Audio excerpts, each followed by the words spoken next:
I'm here to help you crush those grades. You might not be ready for the results you're about to see because they're going to blow your mind. And for this, I'll rely on my best friend, science, which is going to have our backs. Let's dive in. Lesson number 1, the REM effect. Researchers from the University of Ottawa and the University of Pennsylvania found that just 24 hours of sleep deprivation is enough to significantly disrupt neuronal communication.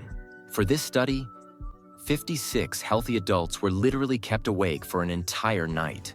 They also found that sleep deprivation messes up decision-making and risk evaluation even more. So, those all-nighters fueled by coffee and Red Bull before an exam need to become a thing of the past. But don't worry, it's not all bad news. In this second lesson, I'm going to teach you how to hack your brain and reprogram it in a way that'll magically make you enjoy studying. Lesson 2, the flow state.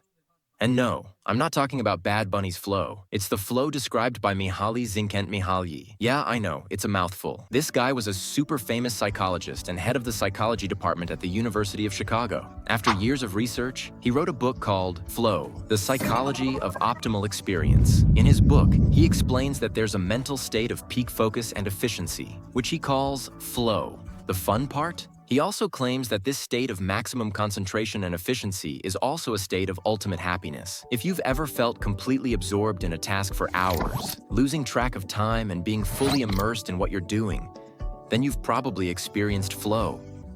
According to him, flow can be intentionally triggered. To achieve it, we need to consider 3 key factors. First, distractions.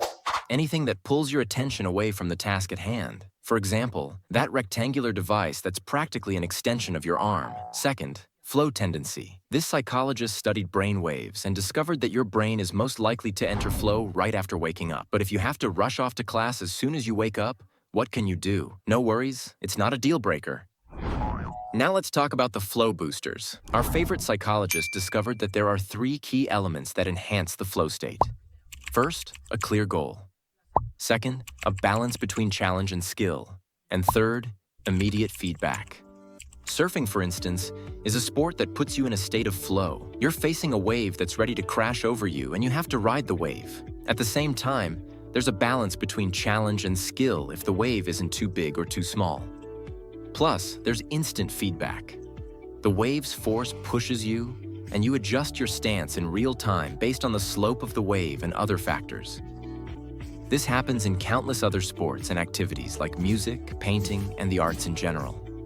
The best part? Knowing these elements, you can artificially recreate them in any activity you want to excel at. For instance, after studying the flow state, I realized why creating practice exams for university helped me retain 10 times more knowledge than before, and with 10 times less perceived effort. And all of this talk about flow and distractions leads us to the next point. A bit of a controversial topic here. Lesson 3. Let's finally uncover the truth about social media. During the chaos of the pandemic, a group of researchers posed an important question. How do social distancing restrictions and social media usage affect academic performance? To find out, they studied 340 university students in Pakistan who experienced various forms of learning during the pandemic, like in-person, online, and hybrid models, and tracked their daily social media usage. Surprisingly, the results challenged many assumptions, including the idea that social media usage decreases face-to-face sociability. Instead, it actually enhanced in-person sociability and improved academic performance. But hold up, don't celebrate yet. There's more to the story. Another study, this time from a Spanish university, examined the impact of problematic social media use. They gathered 70 participants, all teenagers,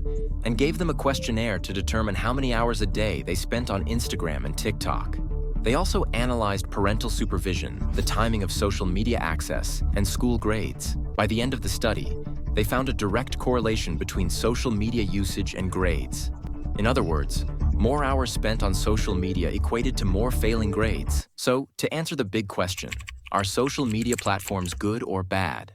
Well, it depends. It all comes down to how you use them. They can be absolutely amazing tools, but they can also be something that literally fries your brain. I think it's pretty obvious how to use them properly, but hey, I'll spell it out anyway. Social media is being used well when you're consuming content or interacting with people that enhance your learning. Unfortunately, that's not how most people use it. But hey, you're using it the right way right now by watching an awesome video on how to ace your grades. Hopefully, it's helping you a lot. Now on to the next lesson, possibly one of the most important, the Carnegie effect. This guy, Dale Carnegie, wasn't a scientist, but he was a total genius when it came to understanding social relationships. He discovered the fundamental principle of persuasion. If you want to convince someone to do what you want, you need to think about what they want in order to get them to do what you want. Yeah, that was a bit of a tongue twister there. And let's be real, your grade isn't given by a robot. It's given by a professor, and that professor is influenced by how they feel about you. To sum it up, you've got to figure out what matters to your professor. And let me save you some mental effort here. Every single professor, without exception, wants their students to show genuine interest in their subject. So, if you demonstrate real, authentic interest in their class, even if your grades aren't great, that professor will always be willing to help you out if you ask. When it comes to grading, thanks to several principles of social psychology, which I won't dive into here to avoid turning this into a 2-hour video, that professor is influenced and will likely grade you more generously. So, you know what to do. Show genuine and real interest in their subject. Ask them questions. Show curiosity. Even inquire a bit about their life every now and then. Trust me, it'll work out for you because remember, no professor wants to fail students, even if it sometimes seems that way. And the final lesson I'm going to explain here in person, that way you can see me a bit and at least know who I am.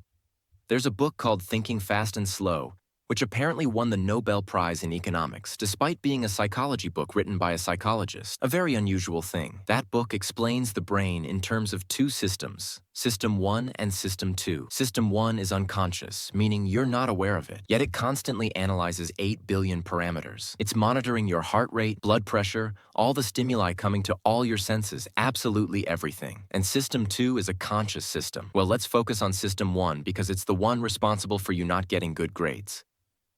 System 1 develops something called self-concept, which essentially provides or withholds resources depending on the self-concept it has of you. Have you ever noticed how in one group you're the quiet one and in another group you're the extrovert? Playing 2 different roles in each group, and no matter how much you want, you just can't change them? That's your self-concept at play, either working for or against you. So, to get good grades, arguably the most important thing, and that's why I saved this principle for last, is to introduce into your self-concept, into your subconscious, the belief that you are intellectually capable of achieving good grades. In other words, that you're not dumb. And how do you do this? Do you remember the flow state? Everything is connected. This is achieved through the challenge to skill balance. If you take on a challenge that's too big and your skill level isn't high enough, you'll feel inadequate. What you need to do is balance the challenge so that your skill level is slightly higher. This way, you'll always manage to achieve things, even if it takes some effort. Once you start consistently achieving what you want, suddenly, your subconscious chip will change and it'll say, hey, I always get what I want. Well, I hope you enjoyed this video. Subscribe if you'd like. Leave a comment if you have any questions. Oh, and if you want me to make a video on a different topic, anything that seems more interesting or whatever, let me know in the comments. I read all the comments and will make the video for you. Big kisses. See you in the next video.